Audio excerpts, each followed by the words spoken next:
Battle of Tikrit, 2015.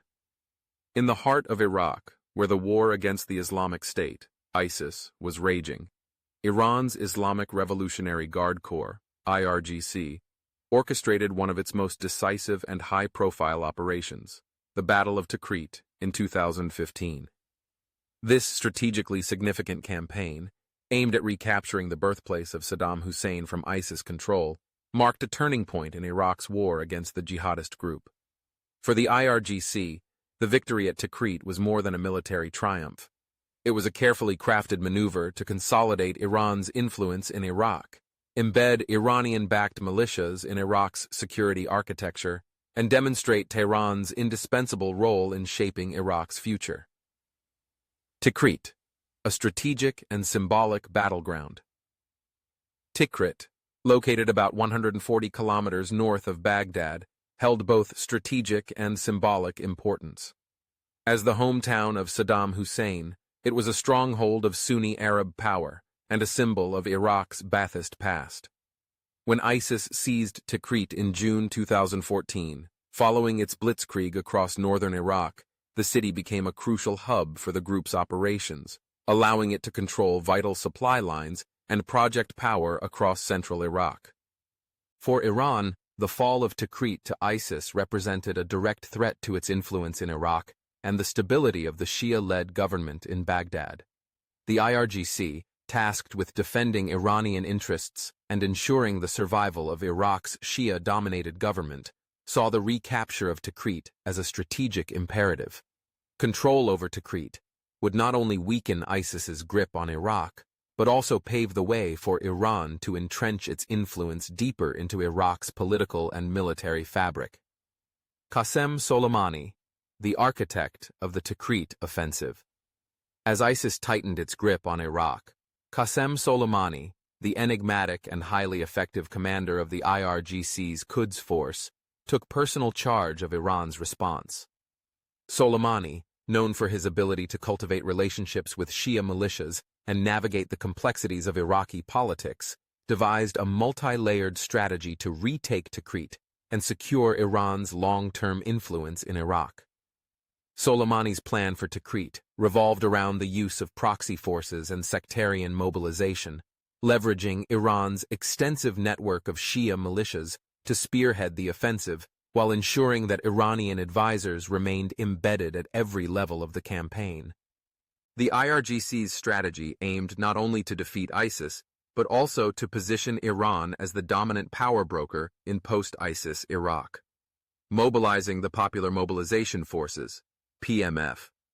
The backbone of the Tikrit offensive was the Popular Mobilization Forces, PMF, or Hasht al-Shabi, a coalition of predominantly Shia militias that had been formed in response to a fatwa issued by Grand Ayatollah Ali al-Sistani in June 2014. Sistani's call to arms, issued after ISIS's capture of Mosul, mobilized tens of thousands of Shia volunteers, providing the IRGC with a ready-made pool of fighters to deploy in the battle against ISIS.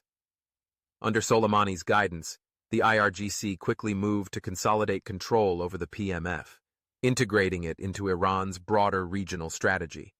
Key militias within the PMF, including Kataib Hezbollah, Asaib al-Haq, the Badr Organization, and Harakat al-Nujaba, were closely aligned with Iran and operated under the direct supervision of IRGC commanders.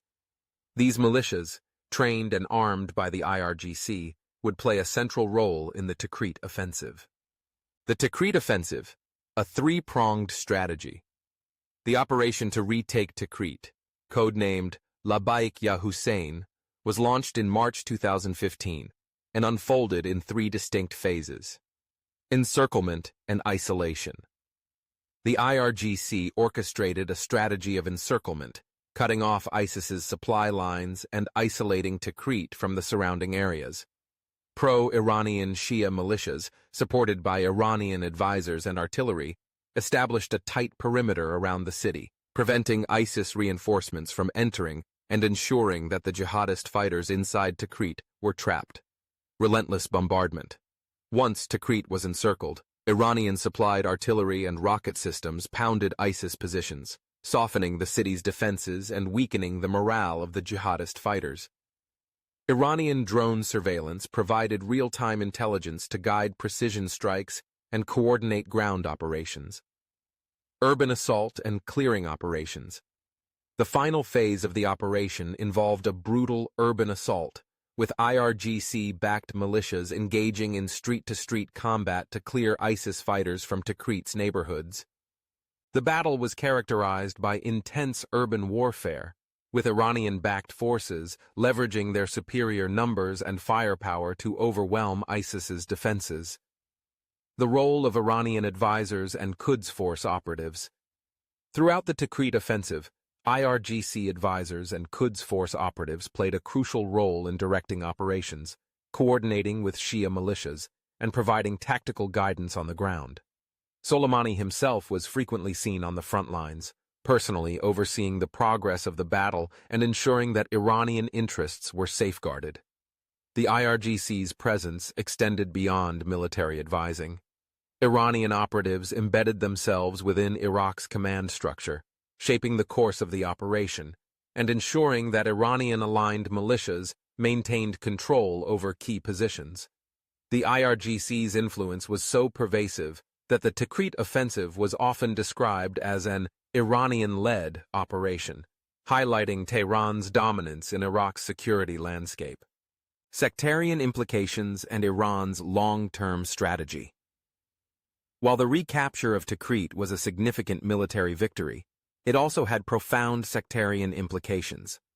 The heavy reliance on Shia militias, many of whom were accused of carrying out sectarian reprisals and atrocities against Sunni populations, deepened the Sunni-Shia divide in Iraq.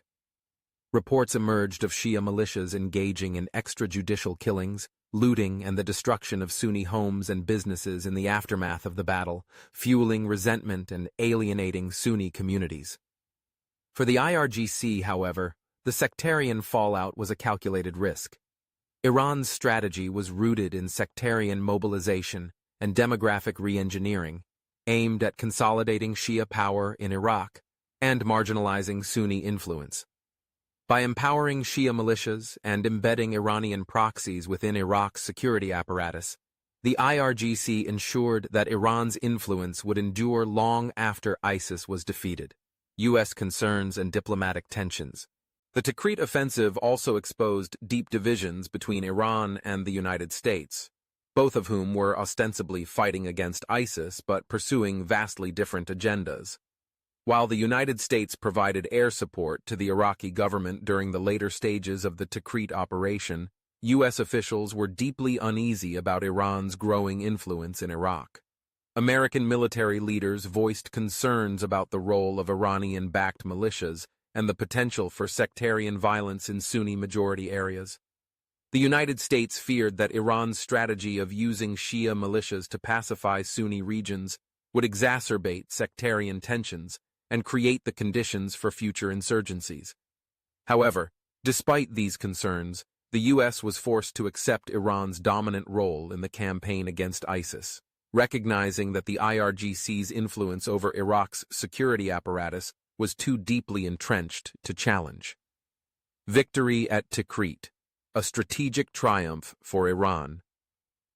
By April 2015, the combined forces of the PMF, Iraqi security forces, and IRGC-backed militias had succeeded in retaking Tikrit from ISIS control.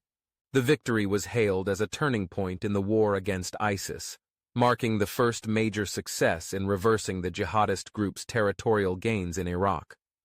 For the IRGC, the victory at Tikrit was a strategic masterpiece. Iran had not only defeated a common enemy, but had also cemented its influence over Iraq's security and political landscape. The IRGC's control over the PMF, coupled with its ability to dictate the terms of Iraq's post-ISIS future, ensured that Tehran's grip on Baghdad would remain unchallenged, entrenching Iranian influence in post-Tikrit Iraq. In the aftermath of the battle, the IRGC moved quickly to consolidate its gains. Iranian-backed militias maintained a strong presence in Tikrit and other liberated areas, embedding themselves within Iraq's security forces and expanding their control over key regions. The IRGC's influence extended beyond the battlefield, as Iranian advisors and operatives worked to shape Iraq's political and economic future, ensuring that Tehran's interests were safeguarded. The PMF, now firmly entrenched as a formal part of Iraq's security apparatus, became a permanent extension of Iran's power in Iraq. With thousands of fighters loyal to Iran integrated into Iraq's armed forces, Tehran had created a proxy army that could be mobilized to advance Iranian interests at a moment's notice. The legacy of the Tikrit offensive. The Battle of Tikrit was not just a military victory for Iran. It was a geopolitical triumph that reshaped the balance of power in Iraq and the broader Middle East. Through a combination of military prowess, sectarian mobilization, and strategic manipulation, the IRGC had demonstrated its ability to outmaneuver its adversaries and establish Iran as the dominant player in post-ISIS Iraq. The legacy of the Tikrit offensive continues to reverberate across the region. The IRGC's success in Tikrit paved the way for future operations that expanded Iran's influence across Iraq and Syria, while the sectarian fault lines deepened by the battle laid the groundwork for ongoing instability and conflict. For the IRGC, however, Tikrit was a decisive victory that secured Iran's long-term interests in Iraq and ensured that Tehran's shadow would loom large over Baghdad for years to come.